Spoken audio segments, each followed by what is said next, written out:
Discuss करेंगे जी ये leadership, ठीक है।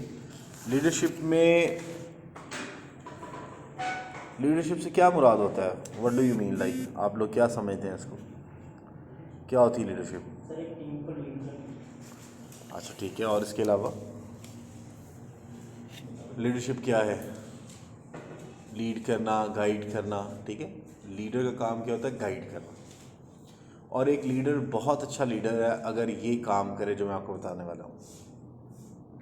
क्या हो सकता है वो? गैस करें ना, आप लोग गैस तो करें, इतनी जल्दी हिम्मत तो ना हारे। सर सिंसियर हो, मीन है कि जो अपने जो सारे उसके अंडर हो वो सारा उनके साथ सिंसियर हो, उनकी वेलफेयर के साथ जो है ना वो काम करे। अ leader should be a facilitator, ये बात याद रखें, सेंटेंस लिख लें आप लोग, बहुत अहम सेंटेंस है, किसी बुक से नहीं आपको मिलना। So a leader should be a facilitator. अगर वो फैसिलिटेटर है ना तो फिर वो कमाल करेगा हर चीज़। अगर उसमें ये क्वालिटी नहीं है तो वो कमाल नहीं करेगा। उसको लोग लीडर तो समझेंगे शायद उसके मुंह पर, लेकिन उसकी इज्जत नहीं करेंगे, राइट। तो लीडर वो होता है जी जो कि लोगों को क्या करे? फैसिलिटेट करे, ठीक है। ये मैनेजमेंट और कोऑर्डिनेशन का एक टूल है लीडरशिप, ठीक है। और इसका ये भी मकसद ये होता है कि ज़्यादा काम कम टाइम में किया जाए। लीडर जो है वो कोऑर्डिनेशन के फिनोमेना को इनिशिएट करता है। किस चीज़ के फिनोमेना को? Coordination, right. लीडर्स जो होते हैं वो बेहतरीन लोगों को हायर करते हैं फॉर द जॉब्स। ये उनका अच्छे लीडर्स की निशानी होती है। सबसे बेहतरीन लीडर वो होता है जो कि लोगों को फैसिलिटेट करे और बेहतरीन से बेहतरीन लोगों को हायर करके जॉब्स पे एलोकेट करे। यानी तो फिर प्लेटो की जो डेफिनेशन थी कि जिसने किसी भी शख्स को सही काम दे दिया या सही शख्स को सही काम दे देना भी क्या होता है? इंसाफ होता है। So this is also a type of thing that is being perform by the true leader, right. तो फिर उसके बाद कहते हैं सुपरविजन भी करते हैं वो सबॉर्डिनेट्स की। सुपरविजन का मतलब क्या है? अगर कहीं पे कोई सबॉर्डिनेट, कोई ऐसा शख्स जो उनके अंडर काम कर रहा होता है, वो उसको गाइड करते हैं कि भाई तुम ये ठीक तरह से नहीं कर रहे। इट मीन्स कि इसके अदरवाइज मीनिंग जो निकलते हैं वो ये है कि एक लीडर जो है वो उस काम का सबसे एक्सपर्ट बंदा भी होता है, तभी वो क्या है? He is the leader, right. तो वो ये वाला जो बात मैंने स्टार्टिंग में आपको सेंटेंस कहा था कि he is a best leader if he is a facilitator, तो इट मीन्स कि वो क्या कर रहा है? फैसिलिटेट भी कर रहा है। तो थर्ड बात पढ़ते हैं, superior leader gets the task done. एक अच्छा लीडर क्या करता है? टास्क को कंप्लीट भी करता है, ये भी उसकी बहुत बड़ी निशानी है। तो अच्छा लीडर वो है कि जो काम को मुकम्मल करवा दे। अगर तो वो काम को मुकम्मल करवा रहा है तो ये भी उसकी एक सबसे सुपीरियर क्वालिटी है, ठीक है। आप देखते हैं बहुत सारे लोग काम नहीं कर पा रहे होते, उनमें एफिशिएंसी नहीं होती। बहुत सारे अदारे काम नहीं कर पा रहे होते, टास्क कंप्लीट नहीं करते, टारगेट्स को मीट नहीं करते। किसी एक मैजिकल पर्सनालिटी के आने की वजह से सारे लोग मिलकर आपस में काम भी करना शुरू कर देते हैं, नई चीज़ों को भी अडॉप्ट करना शुरू कर देते हैं, और उसी अदारे में जो फेलिंग अदारा होता है वो एक सक्सेसफुल अदारा भी बन जाता है। Is that okay? So this is what a leader does, right. Leader influences other to get the desired goals, जो गोल सेट कर लिए, जो इरादा बना लिया, उसको फुलफिल करवाने में, उसको अचीव करवाने में जो बंदा मदद दे सकता है, जो करवा सकता है, वो कौन करवाता है? That is leader, right. Last में we influence subordinates to achieve the unachievable. बड़ी खूबसूरत बात, लीडर क्या करवाता है? अनअचीवेबल को अचीवेबल बनाता है। पहली तो बात यह, दुनिया में कुछ भी ऐसा नहीं है जो कि अनअचीवेबल हो, ये बात याद रखें। इम्पॉसिबल, अनअचीवेबल कोई चीज़ है ही नहीं लाइफ में। Everything is possible, you need right direction. हर ह्यूमन बीइंग हर काम कर सकता है अगर उसको सही सिमत के अंदर गाइड कर दिया जाए। लेकिन बाज़ औक़ात कुछ ह्यूमन बीइंग्स में एक नेचुरल एफिनिटी ज़्यादा होती है, किसी चीज़ को करने की, नेचुरल एफिनिटी ज़्यादा होती है। कुछ लोग पैदाइशी ही बहुत अच्छे सिंगर होते हैं, दैट इज़ गॉड गिफ्टेड। कुछ लोग हार्ड वर्कर होते हैं, कुछ लोग सूदर होते हैं, किसी को तसल्ली देने में बहुत माहिर होते हैं, कुछ लोग कोई भी काम अच्छे तरीके से कर सकते हैं। यानी कि हर ह्यूमन बीइंग को अल्लाह ने कोई ना कोई सुपर पावर दी होती है। It is up to him कि वो उसको आइडेंटिफाई करता है या अपनी लाइफ वैसे ही बग़ैर दिमाग इस्तेमाल करे। जिस तरह हमारे बहुत सारे लोग दुनिया में आते हैं तो दिमाग को अमानतन लेके आते हैं और वो इस अमानत में ज़रा भी ख़यानत नहीं करते। ठीक है, अब टाइप्स ऑफ लीडर्स की बात करते हैं। तो पहला है ऑटोक्रेटिक लीडर, ऐसा लीडर जो किसी की बात नहीं सुनता। वो सिर्फ किसकी सुनता है? ऑटो का मतलब क्या होता है? खुदकार। ऑटो का मतलब क्या है? खुदकार। तो ऑटोक्रेटिक कौन है? जो कि अपनी ही बात को सुनता है, वो किसी से मशवरा नहीं लेता, वो सिर्फ अपनी सुनता है, अपनी मानता है और अपनी सोच रखता है। He does complete the work on time. ठीक है, और वो जो कोई भी काम कर रहा होता है वो बिल्कुल वक्त पे कर लेता है। तो इसको हम क्या कहते हैं? ऑटोक्रेटिक लीडरशिप की पहली टाइप ऑटोक्रेटिक, यानी कि वो तमाम द डिसीजंस खुद लेता है और तमाम चीज़ों को मुकम्मल भी खुद करने की सलाहियत रखता है।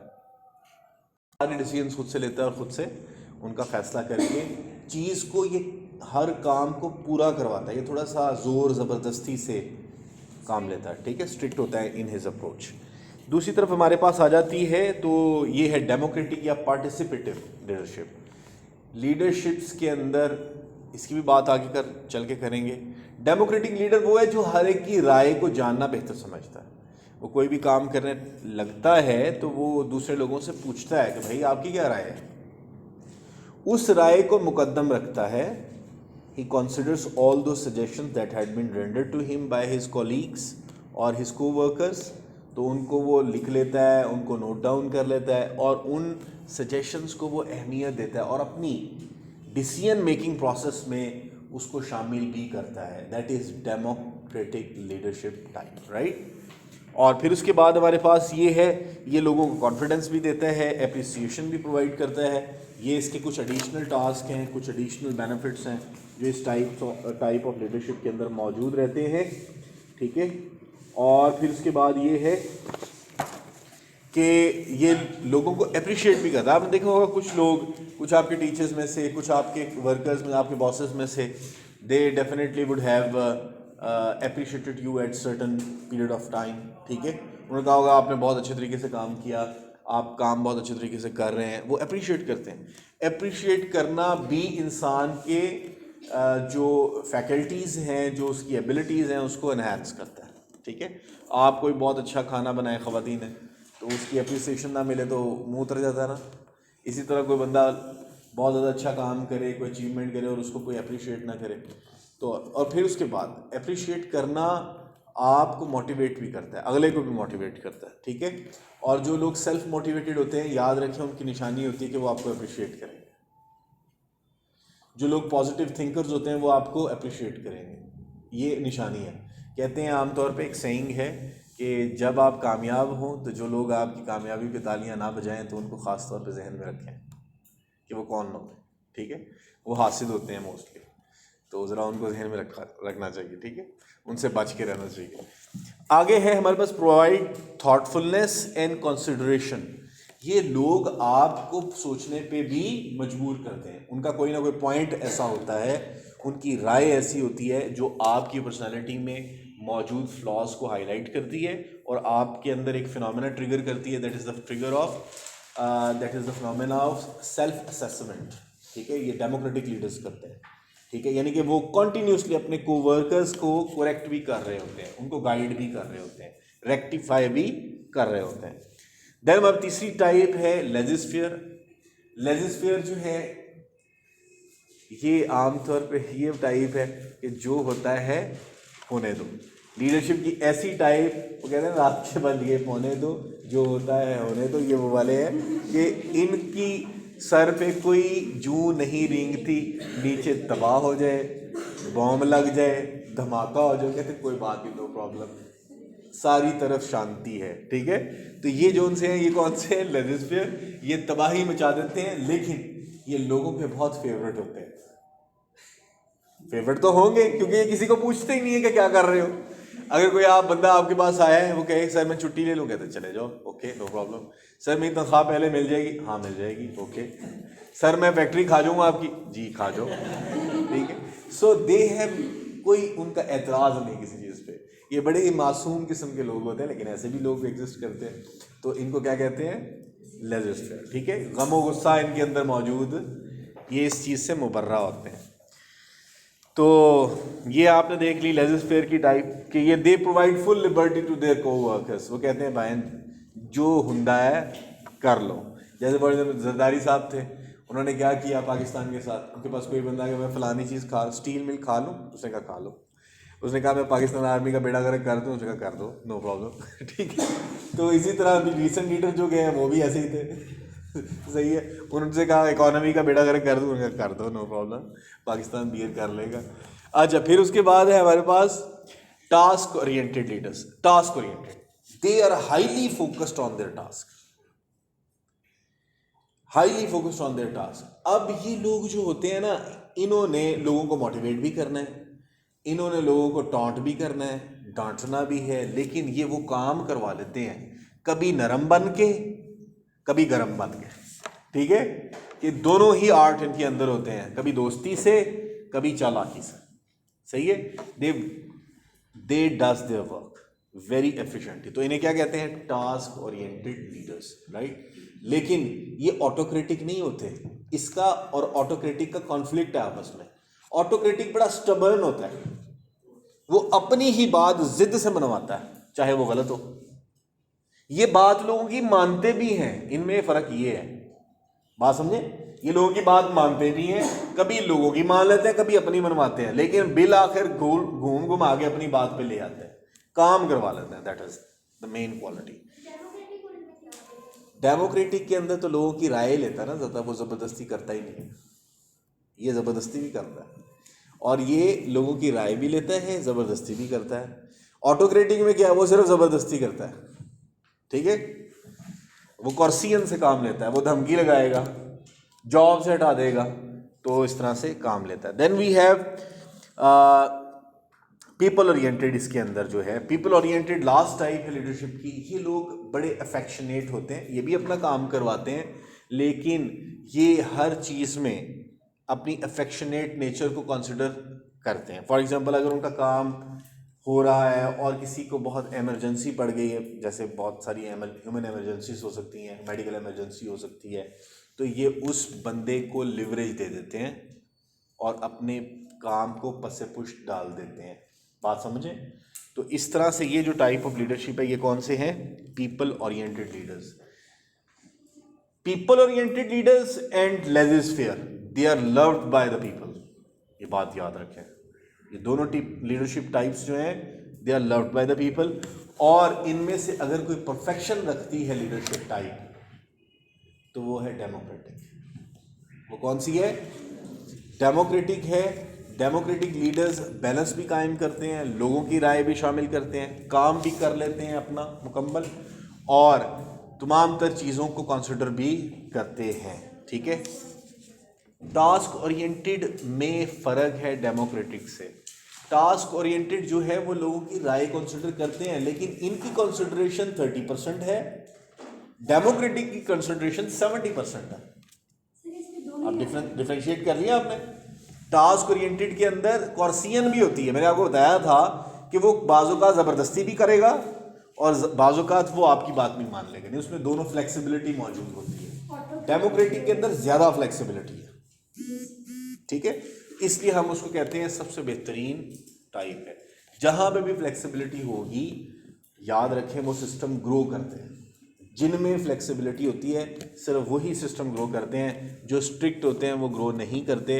वो फॉर द टाइम बिंग कुछ ना कुछ प्रोग्रेस शो करेंगे, लेकिन लोग मुतनफ़र होकर एक स्टेज आएगी छोड़ते चले जाएंगे, ठीक है। इसी तरह उसी टहनी को फ्रूट लगता है सबसे ज़्यादा जो झुकना जानती हो। जो ज़्यादा सरसब्ज होती है, ज़्यादा ग्रीन होती है, वो उतनी झुकती भी है और उसको फ्रूट भी सबसे ज़्यादा लगता है, राइट। सो झुकना सीखे हमेशा, कायनात का असूल है ये। देन हमारे पास theories of leadership. Theories of leadership के अंदर पहली है हमारे पास ट्रेड थ्योरी। थेरीज, जब आप लीडरशिप पे क्वेश्चन आए तो खुदारा उसकी थ्योरीज बाय ऑल टर्म लिखनी है, जहाँ जहाँ पे, इवन सोशियोलॉजी आप लोग कर रहे हैं, सोशियोलॉजीज की जहाँ पे थ्योरीज आ रही हैं उनको आपने लिखना है, जहाँ पे थेरीज आपकी आ रही हैं पब्लिक एडमिनिस्ट्रेशन में आपने उनको लिखना है। सबसे ज़्यादा इम्पैक्ट होता है थेरीज का, बिकॉज थेरीज जो होती हैं ये आमतौर पे ग्रुप ऑफ पीपल ने कंपोज की होती हैं और इनका बड़ा इम्पैक्ट होता है, बहुत सारे सेम माइंडसेट को रिप्रेजेंट कर रही होती है। तो पहली है ट्रेड थेरी। ट्रेड्स आपने इंग्लिश ज़ुबान के अंदर इस लैंग्वेज में आप जानते होंगे, ट्रेड का मतलब होता है क्वालिटी, ट्रेड का मतलब होता है सिफ्त, ट्रेड का मतलब है कोई सुपर क्वालिटी, समझाई बात, ठीक है। ट्रेड क्वालिटीज़ को कहते हैं। तो आमतौर पे ह्यूमन ट्रेड्स होते हैं, नस्ली जानवर जो होते हैं उनमें कुछ ना कुछ ट्रेड्स होते हैं जिनकी वजह से वो सुपीरियर होते हैं। फसलें आपने देखी होंगी, हर चीज़ में कुछ ना कुछ ट्रेड्स होते हैं, इस तरह इंसानों में भी ट्रेड्स होते हैं।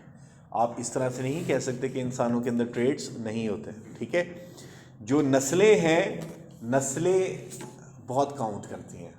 आप लोग शायद इस चीज़ पे कुछ लोग यकीन रखते होंगे लेकिन कुछ नहीं रखते होंगे, लेकिन ऐसा है कि नस्ल बहुत ज़्यादा काउंट करती है। कुरान के अंदर नस्ल का भी जिक्र है, नस्ल की बहुत अहम हैसियत भी है, लेकिन कुरान साथ एक काम करने के लिए और भी कहता है कि नस्ल के ऊपर फ़ख्र नहीं करना। नस्ल तुम्हारी किस लिए बनाई है?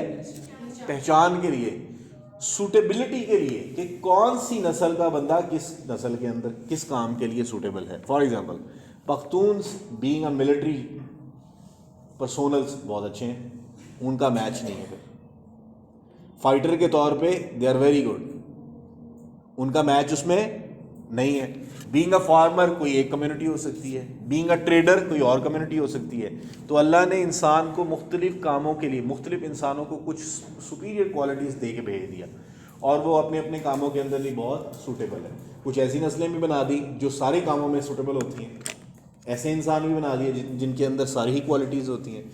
तो लेकिन मेन नस्ल जो होती है वो किस लिए होती है? पहचान के लिए। उसमें कोई भी सुपरियॉरिटी इन्फीरियॉरिटी नहीं होनी चाहिए। अगर एक बंदा जो है वो जूता बना रहा है, जूता सी रहा है, तो उसमें कोई इन्फीरियॉरिटी नहीं है। एक बंदा कारोबार कर रहा है, बिजनेसमैन है, तो उसमें भी कोई सुपरियॉरिटी नहीं है। लेकिन वैसे इस्लाम बिजनेसमैन को सुपरियॉरिटी देता है बहुत ज़्यादा, ठीक। अगली बात बाद में करेंगे। अच्छा, अब ट्रेड थ्योरी क्या कहती है? ट्रेड थ्योरी कहती है कि कुछ ना कुछ लीडर के अंदर उसकी पहचान होती है, और वो पहचान के जो फीचर्स है उसमें पहला जो फीचर है वो है इंटेलिजेंस, कि वो इंटेलिजेंट होता है, ठीक है। ट्रेड थ्योरी के मानने वाले जो है वो कहते हैं लीडर्स कौन होते हैं? जो क्या होते हैं जी? इंटेलिजेंट होते हैं। दूसरा पॉइंट वो कहता है they have supervisory abilities, supervise करने की, देखने की, ऑब्जर्व करने की, चीज़ों को नोट डाउन करने की माइन्यूट लेवल पे। तो ये उनके अंदर एबिलिटीज़ लीडर्स के अंदर मौजूद होती हैं। थर्ड पॉइंट है लोगों को पार्टिसिपेट करवाने की, साथ जोड़ने की, एनकरेज करने की, साथ लेके चलने की, पार्टिसिपेटरी। कुछ होते हैं ना लोग, आपके दोस्त ऐसे होते होंगे। एक मेरा दोस्त था, FSC के एग्ज़ाम था बायोलॉजी के, मुझे बायोलॉजी ज़्यादा समझ नहीं आती थी, तो मैं पेपर छोड़ने का सोच के बैठा हुआ था। और मेरा दोस्त आया, कहता यार नहीं चलो तुम मेरे साथ पेपर दो, कोई नहीं देखी जाएगी। मैं पेपर देने गया, पेपर दिया मैंने, मेरे 70% मार्क्स आ गए, वो बेचारा फेल हो गया। ठीक है, ऐसा भी हो जाता है। तो लेकिन उसकी एबिलिटी क्या थी? That was participatory role. उसने पार्टिसिपेशन की तरफ मुझे मोटिवेट किया। अल्लाह का कर रहा हूँ, कुछ और ही मंजूर था। ठीक है, अच्छा आगे बड़ा हंसे हम लोग बाद में जब रिजल्ट आया, कहता यार मैं फेल हो गया, तू पास हो गया। अच्छा, दुख होता है फिर बड़ा इंसान जब इंसान खुद फेल हो जाए और दोस्त पास हो जाए। और खुशी होती है जब आप खुद भी फेल हो तो वो भी फेल हो जाए। अच्छा, सेल्फ कॉन्फिडेंस। अच्छा, सेल्फ कॉन्फिडेंस क्या है? आपको अपने ऊपर कॉन्फिडेंस है कि नहीं? उनको सेल्फ कॉन्फिडेंस होता है, चाहे वो किसी किस्म का फेलियर ही हो। सेल्फ कॉन्फिडेंस ये कि मैं कर लूँगा। ओवर कॉन्फिडेंस नहीं होना चाहिए। ओवर कॉन्फिडेंस ये है कि आप कहीं अगर लड़कियों में से उठ के यहाँ से कहे कि मैं 4 मन उठा के दिखाती हूँ आपको, this is all over confidence, ठीक है। जब आपको पता है कि अभी आपकी पसली ये इजाज़त नहीं देती तो आप वो काम ना करें, ठीक है। लड़कों में से कोई कहे तो शायद मानने की भी बात है कि अल्लाह ने उसका स्ट्रक्चर ही इंसान का मेल्स का ऐसा बनाया हुआ है, मसल ज़्यादा है कुछ परसेंटेज में। तो ओवर कॉन्फिडेंस और सेल्फ कॉन्फिडेंस में हमेशा डिफरेंस है। अगर आप लोग कहें कि हम CSS कर सकते हैं तो that is self confidence, yes, all of you can, इसमें कोई डाउट? ये ओवर कॉन्फिडेंस नहीं है, ये है सेल्फ कॉन्फिडेंस। ओवर कॉन्फिडेंस मैंने आपको बता दिया कि कॉन्सेप्ट क्या है, ठीक है। अच्छा, तो अब देन है फेयरनेस। फेयरनेस का ट्रेड, जैसे आप लोग जिक्र कर रहे थे स्टार्टिंग में कि कौन से सर ट्रेड्स होते हैं, ऑनेस्ट होते हैं, किसी ने कहा था, किसी ने कहा फोकस्ड होते हैं, किसी ने कहा वो काम करवा लेते। तो मैंने आपको कहा था सबसे अच्छा लीडर कौन सा है, वो लीडर की पहचान बता दें। सबसे अच्छा लीडर वो है जो लोगों को फैसिलिटेट करे। याद रखें, लीडर कहीं लीडरशिप क्वालिटी आपको मिल गई, लीडरशिप की जॉब मिल गई, तो आपने लोगों को क्या करना है? फैसिलिटेट करना है, हर काम में फैसिलिटेट करना है। तो स्टॉकडिल क्या आइडेंटिफाई कहते हैं? वो कहते हैं कुछ फिजिकल कैरेक्टरिस्टिक्स होते हैं लीडर्स के अंदर। फिजिकल कैरेक्टरिस्टिक्स में वो असल में अनफॉर्चुनेटली फीमेल को लीडरशिप क्वालिटीज़ में ज़रा कम ही कंसिडर किया जाता है। थ्योरीज पढ़ेंगे, बुक्स पढ़ेंगे तो वो लीडर्स कंसिडर नहीं करते। मेल कैरेक्टर्स को देख के उन्होंने थ्योरीज बनाई हुई। मेल कैरेक्टर पहला फिजिकल कैरेक्टरिस्टिक्स के कद लंबा, एक खूबसूरत पर्सनालिटी का मालिक, ठीक है, आवाज़ भारी, जो मेल ट्रेड्स होते हैं, सही है। मेल ट्रेड्स जो हमारे माशरे में लोग आइडेंटिफाई आपने सुने भी होंगे, जी बड़ा कदावर बंदा है, बड़ा जी बड़ी उसकी सहर अंगेज़ आवाज़ है, ऐसे होता है ना। और कहते हैं जी नहीं डन नहीं छोटा कर ले, ठीक है। वो ये है कि सेल्फ कॉन्फिडेंट है, बात करता है तो अच्छे तरीके से करता है, इखलाक का बहुत अच्छे मालिक। ये फिजिकल कैरेक्टर्स में नहीं, ये वैसे सोशल बैकग्राउंड में आ जाएगा। फिजिकल कैरेक्टरिस्टिक्स में कद होना, मर्द है तो उसकी शोल्डर की विड्थ ज़्यादा होना, ये कुछ फिजिकल कैरेक्टरिस्टिक्स है। ताकतवर होना, ये एक फिजिकल कैरेक्टरिस्टिक है, ठीक है। फिर उसके बाद है सोशल बैकग्राउंड। सोशल बैकग्राउंड में आपको पता है कास्ट सिस्टम जो है वो कंसिडर कर रहा है। आप देखें ऑथर कौन है, अंग्रेज़ है, वेस्टर्न ऑथर है, लेकिन वो कास्ट सिस्टम को पे बिलीव कर रहा है। थर्ड है इंटेलिजेंस, ये तो एक बेसिक ट्रेट है जिसकी रिक्वायरमेंट के बगैर आप लीडर बन नहीं सकते। चौथा है पर्सनैलिटी। पर्सनैलिटी क्या है, कोई बता सकते हैं पर्सनैलिटी क्या है? एनीवन? पर्सनैलिटी है टोटलिटी ऑफ ट्रेट्स। एक पर्सनैलिटी होती है कि आप शख्सियत, जो आप कह रहे हैं शख्सियत, तो उसका उर्दू में मीनिंग हो गया ना। शख्सियत ये है कि जब सारे ट्रेड्स मिलते हैं तो वो एक कलेक्टिवली क्या चीज़ बनती है, दैट इज़ पर्सनैलिटी, राइट। अब देखिए फॉर एग्जांपल, बेहतरीन एक आवाज़ भी है, कद भी बहुत अच्छा है, बहुत अच्छी कास्ट से भी है, दलेर भी है बंदा, ऑनेस्ट भी है, तो अल्लाह ने कितने कितने अच्छे कैरेक्टर एक ही बंदे के अंदर रख दिए। अगर किसी एक बंदे में ये सारे अच्छे कैरेक्टर्स मौजूद हैं तो हम उसको फिर कहेंगे सुपीरियर पर्सनैलिटी, राइट। अब फिर उसके बाद है टास्क रिलेटेड कैरेक्टरिस्टिक्स। ये बड़ा ज़बरदस्त ट्रेट है और ये लीडर के अंदर मौजूद होता है। आप जितने भी अच्छे लीडर्स देखेंगे उनके अंदर ये काम, वो काम मुकम्मल करते हैं बाय ऑल टर्म्स। ये एक ऐसी चीज़ है, जब किसी चीज़ के पीछे पड़ जाते हैं तो दुनिया हिला देते हैं, लेकिन काम मुकम्मल कर देते हैं, ठीक है। That is task related characteristics. Last में है सोशल कैरेक्टर। सोशल कैरेक्टरिस्टिक्स के अंदर वही आ जाते हैं जो एक अच्छी पर्सनालिटी के मालिक लोग होते हैं, जैसे सच बोलना, इंटेग्रिटी होना, ऑनेस्ट होना, अपने काम में कमिटमेंट रखना, ठीक है, खुश इखलाकी। ये कुछ सोशल कैरेक्टरिस्टिक्स है जो हमारी एनवायरनमेंट में, सोशल एनवायरनमेंट में, मुआशरे में लोगों के ट्रेड्स डेवलप होते हैं, ठीक है। अच्छा, फिर उसके बाद है हमारे पास वैरन बेनिस इसी के अंदर कुछ आइडेंटिफाई करता है, सेम ही आइडेंटिफाई करता है, डिफरेंट आइडेंटिफाई नहीं करता। वियन, वियन क्या है जी? हाँ बिल्कुल, पहले से चीज़ों को फोरसी कर लेना। वियन जो एक ऐसा कॉन्सेप्ट है जिसको लोग बहुत ज़्यादा गलत भी समझते हैं। विजन होता है एक आइडिया, जिस आइडिया पे आप अपने तमाम तर कामों को ओरिएंट करते हो, उसे क्या कहते हैं? विजन, ठीक है। जिस तरह मार्टिन लूथर किंग ने एक मरतबा स्पीच में, जो उसकी स्पीच है बड़ी खूबसूरत है, आप लोग आज जाके सुने, तो वो उसमें अपना विजन पेश करता है, ठीक है। वो कहता है आई हैव अ ड्रीम। वो जो है ना, वो जाके यूट्यूब पे देखें, उसके बाद बेचारे को उस कत्ल कर दिया जाता है, वो अलग बात है। वो कहता है मेरा ड्रीम ये है कि काले आज़ाद हो। हाँ वो भी है। तो अब इस तरह से ये विजन है कि उसका ये था कि अमेरिका की सॉइल के ऊपर कालों को इक्वल राइट्स मिले एज कंपेयर टू वाइट, ठीक है। ये विजन था उसका। जिस तरह ओबामा का एक विजन था कि मैं प्रेसिडेंट ऑफ अमेरिका बनूंगा, he was a school teacher, ठीक है। देखिए स्कूल टीचर से उठ के American president, the most powerful person on earth, बड़ी बात है। तो ये विजन है। कम्युनिकेशन क्या है, कहता है बैलेंस, कहता है कि उनके अंदर कम्युनिकेशन स्किल्स होती हैं, वो इफेक्टिवली कम्युनिकेट करते हैं। इफेक्टिव कम्युनिकेशन क्या होती है कि आपकी बात लोगों को समझ आ जाए, लोगों की बात आप समझ जाए, ये है इफेक्टिव कम्युनिकेशन। ये ना हो कि मतलब हमारे एक टीचर थे इकोनॉमिक्स के, अल्हम्दुलिल्लाह पढ़ाते थे आके, और at the end of the class कुछ भी समझ नहीं लगता। आप आगे बैठ जाएं, दरमियान में बैठ जाएं, पीछे बैठ जाएं, सारी जगहों पे स्क्रीन सेम ही रहती थी। वो कोई और लैंग्वेज बोलते थे चाइनीज़ टाइप की, ठीक है, वो समझ नहीं आता था अनफॉर्चुनेटली। लेकिन अल्लाह का शुक्र है कि मेरा ए स्टार आ गया खुद पढ़ के उसके अंदर, ठीक है। और या ये करके बोलते थे बेचारे, तो कुछ समझ नहीं आता था सवाए। अच्छा, वो वाहिद क्लास है मेरे कैरियर में मैंने जिसमें लड़कियों को भी शरारतें करते देखे। एक लड़की ने उसमें जहाज़ बनाया, वो नहीं उड़ाने वाला, वो उड़ा के, अब सारी बात है जब समझ ना आए स्टूडेंट्स ऐसे ही करते हैं, वो उड़ा के ऐसे मारा, वो जब वाइट बोर्ड में जाने लगा, और उसकी किस्मत ख़राब कि सर ने देख भी लिया उसे। उसने कहा मेरे 45 साल कहते 45 साल हो गए पढ़ाते हुए, कभी मैंने ऐसी लड़की नहीं देखी जिसने ऐसी हरकत की। लड़कियों से सोबर होती है ना अपने बिहेवियर में लड़कों की निस्बत, तो जनाब ऐसी हरकतें होती थी। तो ये कम्युनिकेशन ये है कि आपकी बात अगलों तक पहुंच रही है और अगलों की बात आप तक पहुंच रही है। It is always two way communication, ठीक है।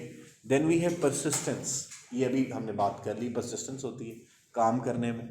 देन है एम्पावरमेंट, ये एक अहम टर्म है जिसका पहले जिक्र नहीं था। अच्छा लीडर अपने से नीचे लोगों को, अथॉरिटीज को डेलीगेट करता है।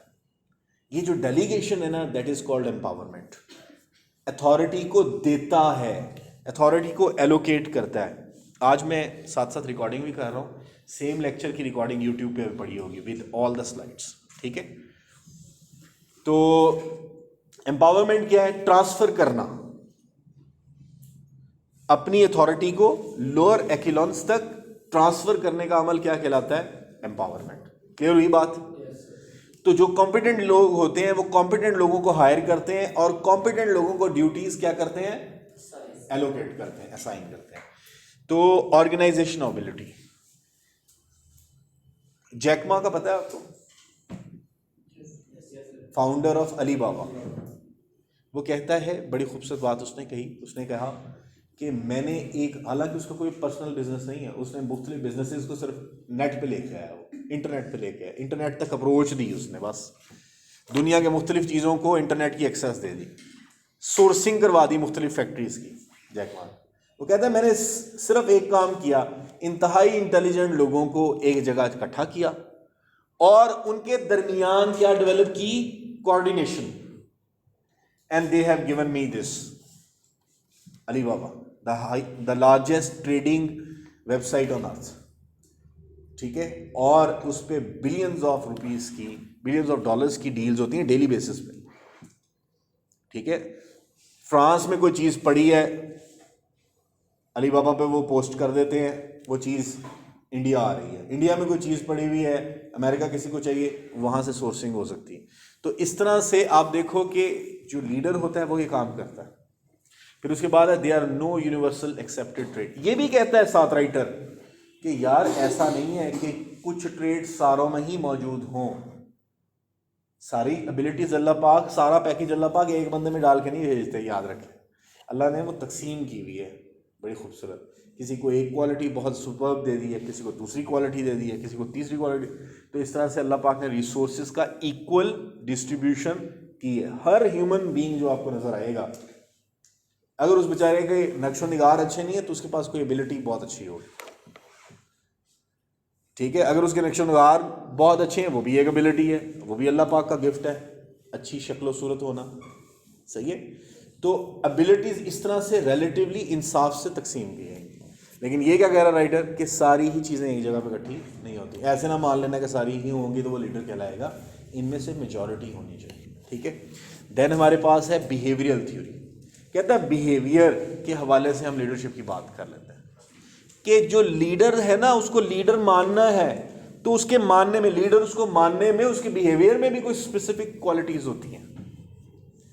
उसके बिहेवियर में भी स्पेसिफिक वो क्वालिटीज होंगी उसके बिहेवियर में, तो तभी वो लीडर होगा।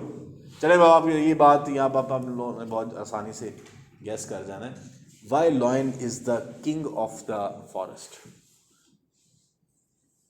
क्या रीजन है ऐसे? उसका बिहेवियर ऐसा है कि उसके आप वो बात समझ गए ना, बिहेवियर की बात हो रही थी। जी जी, उसका बिहेवियर ऐसा है कि उसके पास लीडरशिप ट्रेट्स है, उसके साथ पावर है, उसके आगे खड़ा नहीं हो सकता।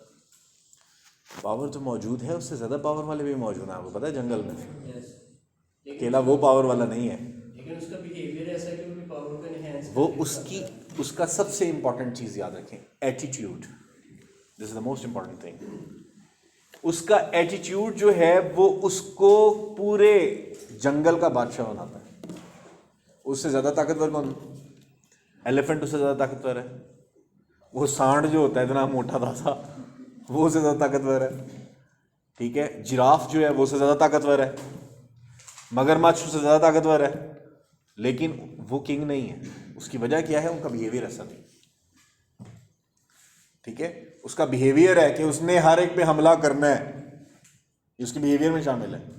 उसने शिकार करके खाना, किसी का मुर्दा खाना नहीं है, वो शिकार करके खाता, मार के खाता है, ये उसका बिहेवियर है। और इसी वजह से इसी वजह से वो क्या है? It's the king of the. तो अब इस तरह कहता है इंसानों में भी बिहेवियर्स हैं, थेरी एक्स है और थेरी वाई है। दो किस्म के लोग हैं, थेरी एक्स और थेरी वाई के मालिक। थेरी एक्स जो है वो कहती है कि इंसान ज़्यादातर सुस्त होते हैं, ये ज़्यादातर हमारी कैटेगरी की बात हो रही है, पाकिस्तानियों की। कहते हैं इंसान ज़्यादातर क्या है? Inherently they are lazy. और अगर उनको मोटिवेट करें, उनको आइडियल एनवायरनमेंट दे दें, तो वो फिर हमें रिक्वायर्ड रिजल्ट्स दे देते हैं। समझे बात को? यानी इंसान फितरतन क्या है, और अगर उनको हम आइडियल एनवायरनमेंट दे दें तो वो ठीक है। ये थेरी एक्स करती है। Theory X focuses and assumes that most theories are inherent dislike for. Theories नहीं, यहाँ पे ह्यूमन बीइंग्स आना है, ठीक है। Most human beings are inherently dislike for work. वो काम नहीं करना चाहते। इंसान ज़्यादातर ये नहीं चाहते कि यार काम ना करना पड़े। लोग ज़्यादातर हमारे क्या ढूंढते हैं?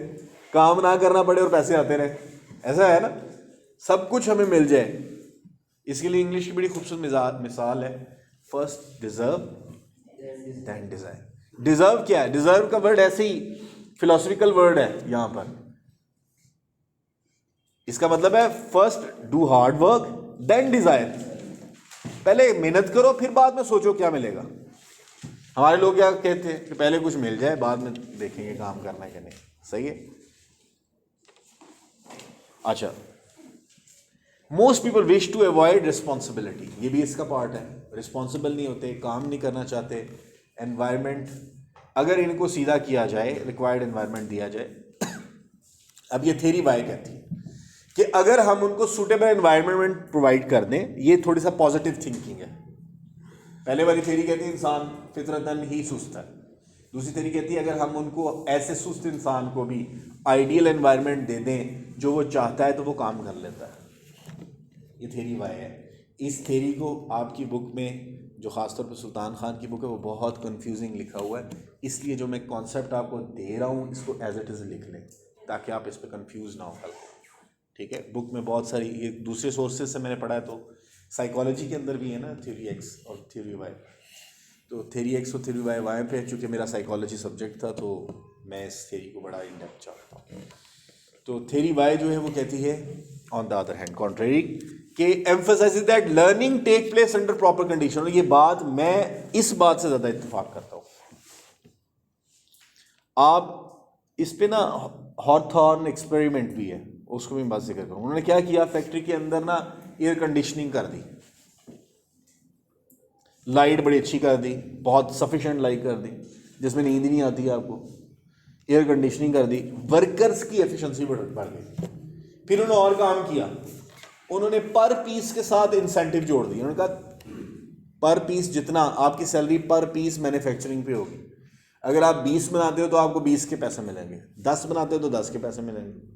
अब जो लोग ज़्यादा हार्ड वर्कर होते हैं, इंटेलिजेंट होते हैं, उन्होंने ज़्यादा काम करना शुरू कर दिया, उनके साथ मोटिवेशन मिल गई कि ज़्यादा पैसे मिलेंगे।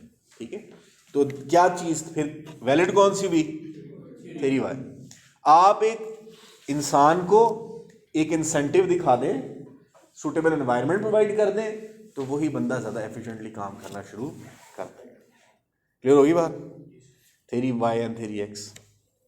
In order to synchronize the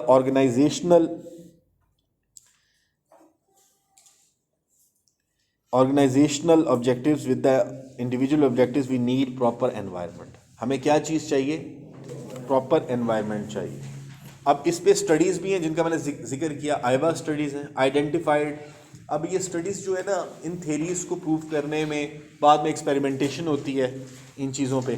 तो ये जो एक्सपेरिमेंटेशन है वो भी मोर और लेस इस तरह की फाइंडिंग सामने लेके आती है, जिसमें आइवा स्टडीज़ जो है यूनिवर्सिटी ऑफ आइवा जो है वहाँ पर हुई। तो वहाँ पे क्या करती है? Identified the autocratic, democratic and laissez faire. Democratic was identified as the most effective one. मुख्तलिफ लीडरशिप टाइप्स मुख्तलिफ जगहों पे स्टडी किया गया, लेकिन कंक्लूजन किस पे पहुंचा? उनका कंक्लूजन कि सबसे बेहतरीन टाइप कौन सी है? डेमोक्रेटिक। आज आपको स्लाइड्स मिल जाएंगी, तस्वीरें लेने की ज़रूरत नहीं है आप लोगों को। ठीक है, आज ही मिल जाएंगी इंशाल्लाह।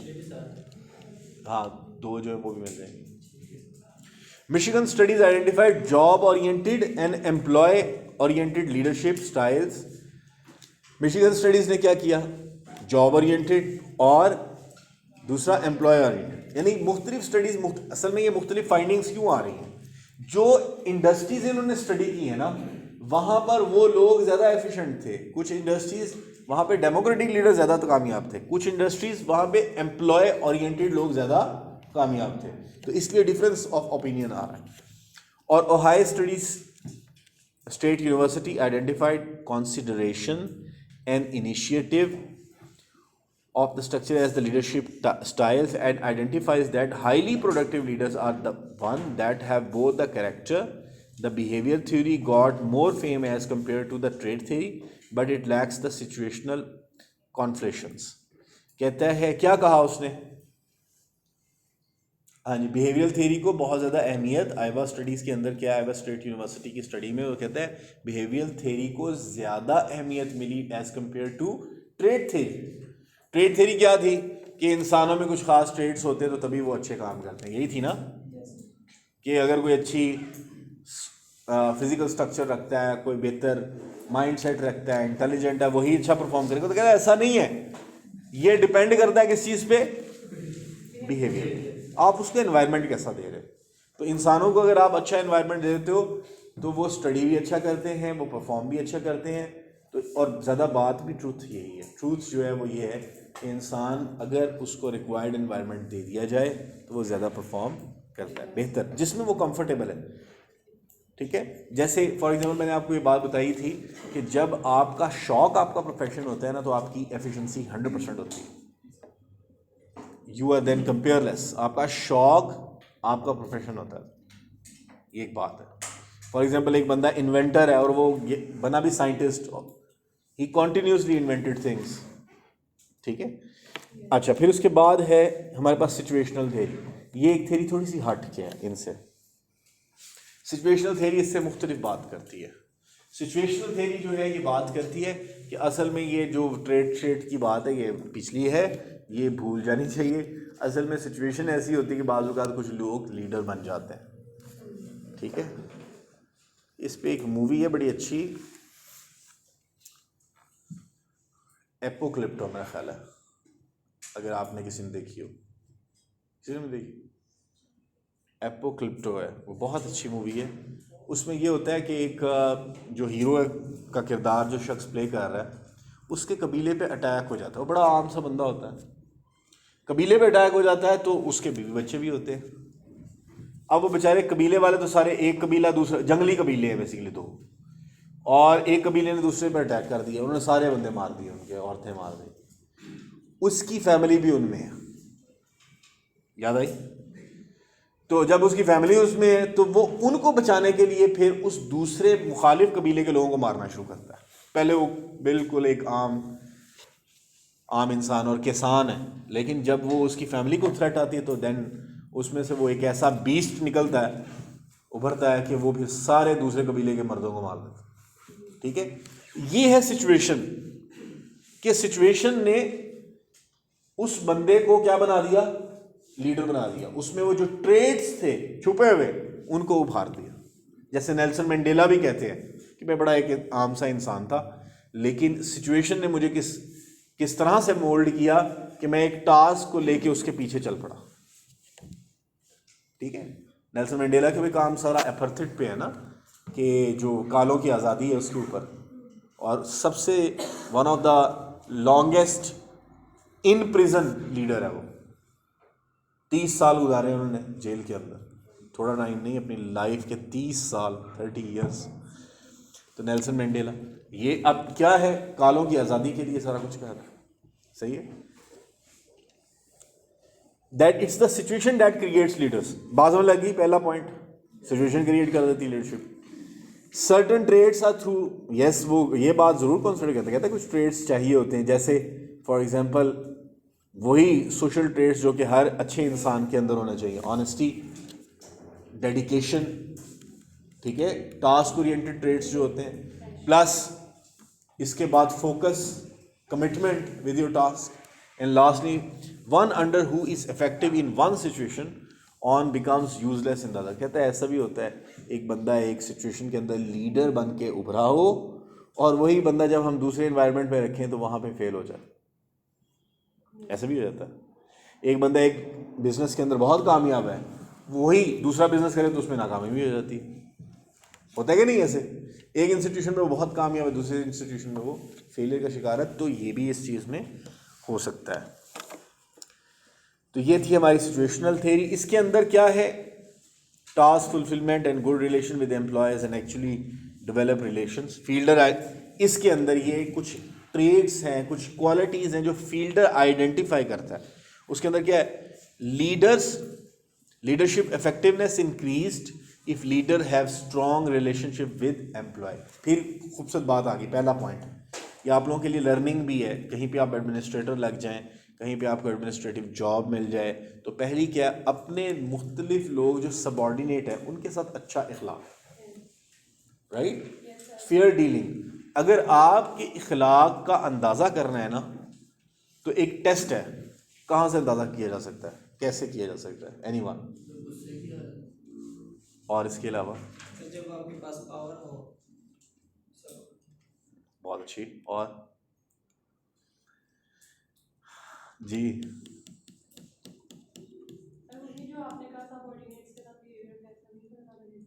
हाँ, ये भी बात है।